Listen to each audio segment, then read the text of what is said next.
जो भजनलाल सरकार का जो ये बजट है, ये उनका पहला बजट होगा और ये आगे की जो भजनलाल सरकार की दिशा है, किस तरह से आगे कदम लेकर सरकार बजट बनाएगी, किस तरह से खर्चा करेगी और कौन कौन से सेक्टर्स को लाभान्वित करेगी, उसका कहीं ना कहीं ये रोड मैप होगा। सिर्फ एक साल का नहीं, लेकिन अगले 5 साल का। साथ ही अब हम देख रहे हैं कि राजस्थान में भी बीजेपी की सरकार है और केंद्र में भी भाजपा की सरकार है। तो प्रधानमंत्री नरेंद्र मोदी ने जो विकसित भारत का जो प्रधानमंत्री नरेंद्र मोदी ने जो विकसित भारत का जो उन्होंने एक तरह से विजन तैयार किया है 2047, उसको भी कहीं ना कहीं ध्यान में रखते हुए राज्य सरकार का ये बजट होगा। जो फाइनेंस मिनिस्टर है, वित्त मंत्री हैं दिया कुमारी, वो बजट प्रस्तुत करेंगी। लेकिन भजनलाल को सीएम को कल शाम को ही उन्होंने बजट दे दिया था, तो एक तरह से ये भजनलाल सरकार का ये पहला बजट रहेगा। हाँ, अब इसमें कई चुनौतियां भी हैं इस बजट में।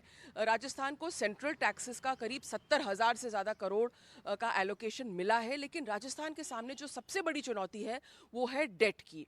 यानी कि जो पिछली गहलोत सरकार थी और जो पिछली सरकारें रही हैं, वो अपने सोशल वेलफेयर स्कीम्स को फंड करने के लिए उन्होंने बहुत ज़्यादा पैसा कर्जा पे लिया है और राजस्थान का जो डेट है वो करीब 5 लाख करोड़ से आगे पहुंच चुका है। यानी कि देश में ये सबसे ज़्यादा है, करीब 37% बताया जाता है ऑफ जीडीपी। तो इसको मतलब किस तरह से चुकाया जाएगा, क्योंकि डेट बर्डन बढ़ता जाता है, तो कहीं ना कहीं ये सबसे बड़ी चुनौती रहेगी।